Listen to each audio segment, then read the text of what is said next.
Hello.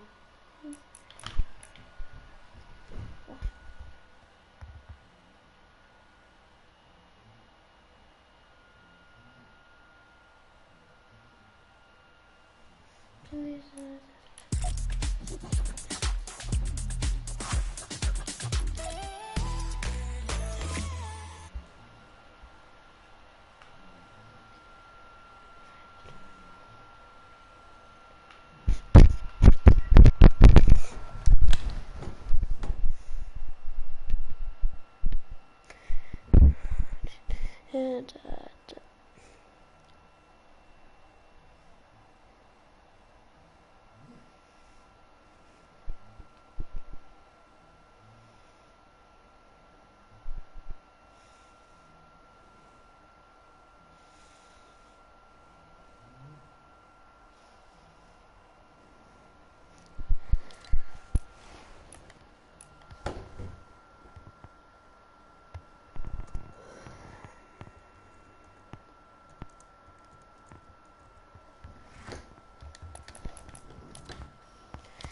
esta é nessa sala dormir, né?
As well, and so is the other duo. Might have been a moment of confusion there. That's what.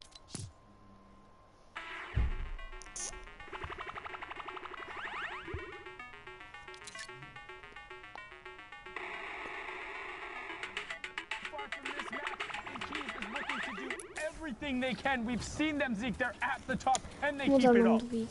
Just having the same skin is probably what made the difference, because you saw the player for a moment react and maybe take a shot, and they were like, whoa, wait, not the... The vertical ceiling trap is so good because the stair got put in the place, but you're only going to block it if you're on the lower side of it. Knew they'd both been on that and just was able to wiggle past the shots into the other box. His teammate editing that one at his back. That's what good duos do. Now Cross, I mean, his duo is gone. That's it. He's by himself. But look, he's trying to make at least top 10 at minimum. There you go. That has he's held on. He's now in top 5. Yeah, the Dominican. Or top 10. Saturno being picked up. We saw him in the winter. We're out trying to represent, but Vizitel gets picked up, and BHEGS up on the high ground, completely uncontested. So the guys you want to keep your eyes on right now are BHEGS and then Slacks and Keys. They're the ones who are trying to make a push for qualification. What happens to them is what matters here. All the rest of the players playing for their shot at the prize money, but those duos are in contention for a World Cup spot. BHEGS picks up Snappy on the high ground. Jaw is able to get Stainless, and Cross is trying to find some time. Drags picked up as well. The top 5 is going to be huge. Knock comes through because of the stink, and we get closer to that top 5. There it is. Top 5 has been achieved. Now look at this. We are moving. There's only a single duo left in this lobby. Everyone else is a solo rider. Another person has been eliminated. Look at this. Cross is just trying to cross up these players, fighting the elimination. That's Keys. Yeah. He shuts him down. Slacks and Keys were the last duo, but Keys is now knocked into straight solos competition from here. All coming down to the wire. Look at Cross's HP, though. He can top back up to 100 shield, but his HP is going to make the difference. You see HK down below. He immediately gets picked up. Again, like Sundown talked about, Bags and Slacks. These are the two players to keep your eyes on, and that is, they are two of the three players left. Cross is the meat in this sandwich right now. He does not want to be here. Bags has all of the HP advantage in the world. And now look at this. Cross, he knows Slacks is close. He doesn't know how much HP he's on. He knows Bags is up top, keeping him pinned down. And look at Slacks is trying to close Slacks down. has no mats. Slacks has absolutely no mats. Watch how he's walking around. He has nothing. He's just running through the open. B-Hegs just lasered him right there. Cross needs to get the edit on him, and he does. Cross will pick that up. B-Hegs should be able to close this out because Cross is on no mats now. B-Hegs needs to get it, and he does. Gets the E-Lip, gets the victory royale. 65 points for B-Hegs and Hart. That's what I'm talking about.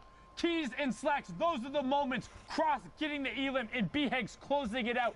If the Keys and Slacks are able to get that, that could be the difference. But with every single interaction mattering, these are the exact moments, the ones that will impact who is sitting there. And we're going to get right into a next match. You can see Lavish, Vivid, 72 hours, Ninja, Reverse, pick whoever you want. 53 points right now for the Liquid duo. Make it 54 once they convert onto C-Leo. There is no quad crasher flying in this zone around Vivid in 72. No flight zone. They'll swat you down.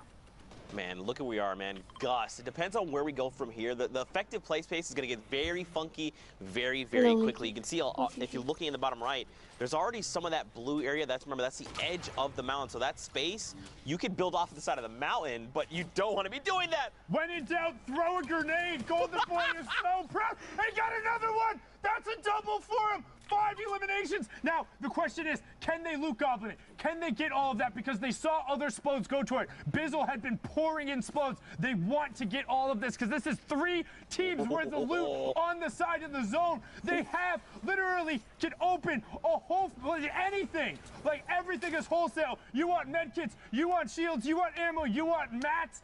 The Liquid Boys got it right now. This is going to just, like, absolutely increase their potential winning this game, right? They've got it all. Their loadout is looking so good, and now with that Rift to go, all the upgrades, you've got a combat shotgun right there sitting outside. I hope that they've potentially picked that up. They're both already rocking them. Like, you can tell. They was like, people complain about, come on, you got combats laying everywhere. These guys are leaving. What do you mean they need them? No, I'm just kidding. Come on, guys. That was a good one. That was a good one. I like that. No, I'm not funny. It's fine. But now you can see what they want to do is they are on the far side of this zone. They're not really sure where players are, but they're actually, if you look in the bottom right-hand side, there's about 3 duos in between them and the zone. So they're going to opt for an early launch pad, but they're so far away, it's not really going to give them as much distance as they hope. Maybe getting to 50-50, but they're still going to have to vertical up. You see Vivid on the left-hand side getting ripped as Ninja is now trying to 90 his way upwards / double ramp. He's getting ripped. Hey, Shadowbot's rift. Don't hold on to him. It's not worth taking all the chip. Pop a shadow, get over, get safe. We've seen it before. Oh, got the chugs going up, and yeah, they're just going to up. Well, they're so close. You can see in the bottom right. Yeah, they desperately want to build in. They don't want to burn it right now, but they use so much of those resources. I think it would have been worth a shadow. But now look at that stack right there. Demo, Bizzle, Chap, Poach, Ninja, Reverse, Instinctual on that side. That is one heck of a side of a mountain. There is just so many high-profile players that we have seen. And now look, like you said, man, now they have to burn things like the Slurp, right? I completely agree. They probably should have used the Rift, but like, it's better to use it than lose it, you know? As long as they had enough to get themselves back up, not losing the effective HP, like, they're going to be fine. They have a good side of the zone. It's worth holding the material for there. It's just, you get a critical mass point, right? Like, if Ninja gets one more headshot on him, somebody's going to pour a stick grenade at him, or they're going to spend more resources. As now he's trying to find Chap. He gets the knock. That was a 36 and a 72 with a little bit of fall damage. Will they be able to aggress right there? That's Chap and Poach trying to get out. They also have priority on the zone. If you look at the bottom right, the entire lobby has to rotate past Ninja and Reverse. Here we go. And they have the Rift, and here it goes. You can see the side of the racetrack, better known as Gus, because, you know, it spells out G-U-S. You know, I feel like there's a lot of people that didn't know that. Welcome. Now you know. But here we go. The rotations begin, and so now this is, like you said, Reverse and Ninja, they just got to sit here, wait for people to make mistakes, like that person in the ball, or just start cracking and attacking the resources they have, whether that be HP, shields, rifts, materials, the likes. They need elims. They need elims to catch up right now. They need a big game. They need big shots, and that's what Ninja is capable of. You see the number of rifle rounds he's putting in, but not quite connecting onto eliminations is going to end up being a big factor because they need all the points if they want to be in New York City. They don't care about anything else. They want to be on that stage. Reverse will already be there, but Ninja wants to own it as well as Luke gets picked up. They're going to make the effort here. They're in a prime position to do it. Side of the zone, still have a Shadow Bomb apiece and the Rift as we're closing in on top 15. And Poach goes down just outside of that top 15 range, so no placement points. Hopefully his dual partner is still alive. We got to hope right now. Yep, Trap is still in. Trap is still in. Yeah, okay. So now, I mean, Ninja is a laser beam, right? If he gets set up, he's going to just shut people out, right? He's going to rip them to shreds just like that. Finds another one. He just needs the positioning. Now he's going to start rotating the Rift. Perfect. Yes, I love this. Well, because they don't need to worry about getting caught in that fracas right there. The number of players who made it out of that, it doesn't matter how good you are. Out of the 5 duos who were in that situation, 2 made it out. 1 rifted, the other 2 shadow bombed, right? Everyone else got picked up. So using that utility in that circumstance to get another opportunity is fine. Proximity launcher into the common tack from Demo, and the Ghost Boys get themselves into the top 10 as well. They're making a push for it. 50 points, 5 elims, 5 placement points so far. Proximity grenade launcher is out from Bizzle. It's fantastic. It's basically a guaranteed 70 chip right now, and they're looking for it. Demo trying to find whatever angle he can, pushing through. Top 5 is the next place in threshold. Arsley drops down directly in front of boxes, go out, and a great combo shot. That is teamwork if I've ever seen it from Bizzle and Demo, and the Ghost Boys are now into the top 5. 9 players left. They could very well push for this victory royale. Vivid gets picked up, and look who's on the high ground. Reverse and Ninja, they're still here. Oh no! He gets cracked there, and look, DMO is down as well. But it's okay. Bizzle has been in situations like this. Now the question is, what are Ninja and Reverse going to do? They get cracked, and look, the proximity launcher is going huge. He just got one. Oh no! Reverse dropped down and he challenged it. That was so good. So much happened so fast.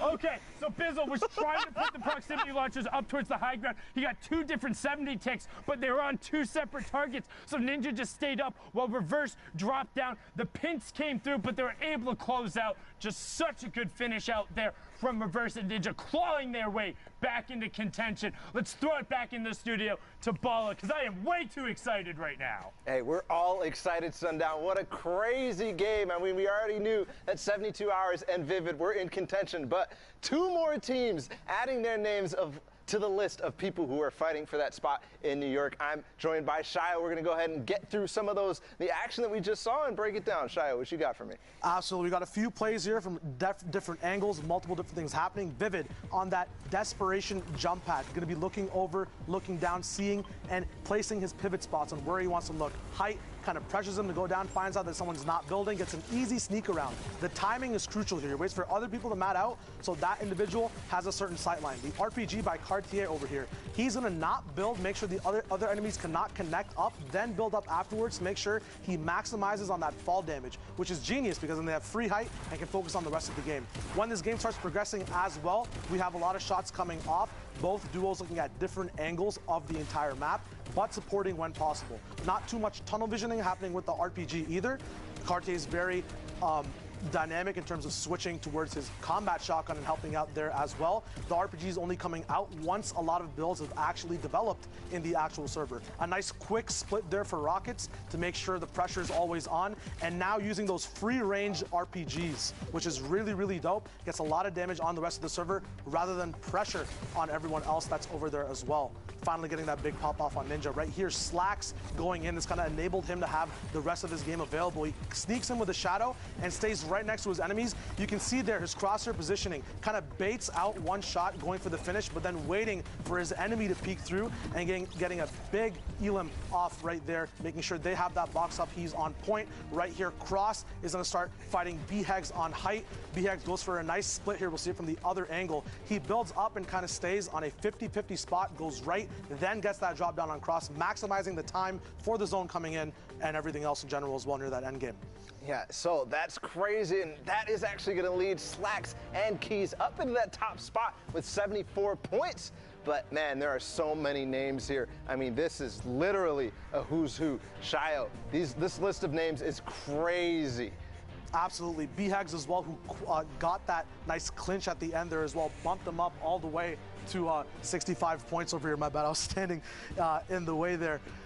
Zayt and Saf are also up here as well. They've qualled though. There are the top three who haven't yet, so it's going to be very exciting to see if they can hold up. Calc and Macwood were also up top near the beginning there as well. The point differential, 74 to 60. It's 14 now. That's almost, you know, 2 big placement games. So some people are going ahead and leaving people behind in the dust, but these big clinches can shuffle things around, which is absolutely happening right now. A lot of people going top 5, bottom 5, top 5, bottom 5. And I'm reading a lot of the, you know, social media comments and comments on Reddit. Specifically, a lot of people are getting excited about BHEGS and Heart because not only did they have a semi-performance that was historic in terms of winning 4 games in a row, but they're doing it again here today. They have an average placement of something like 7, so that's ridiculous, and it's still shaping up. We've got about half an hour to go still in the queues. But I mean, there's so much more to play, Shio. There's so many names on here that we know have the potential to move into New York. Absolutely. That Dubs and Mega game all the way back when they popped off, got all the way up 2 big 20-point games. It can happen as well. We'll see what happens when we get into these games. Yeah, I can't wait to get into the games. We're going to do just that. Back with Sundown and Zeke. Guys? Thank you guys so much. Can we everyone collectively just take a moment. Hashtag Fortnite World Cup. And just appreciate that Shy was covering up the things and then took a step back and was like, oh, my bad, I'm covering up the stands. That was just the best thing ever. And when he said that and when he took the step back, everyone here laughed. You couldn't hear it, but it was just the most wonderful thing ever. Hashtag Fortnite World Cup. Send Shy Wager some love. He is the best, and it's so awesome to have him here. But more Fortnite action up on deck, Sundown. Yeah, and actually, so I'm going to kind of blame production on that one. Just going to call it in my ear. He told him to take a step to his right, you know, stage direction. Come on out.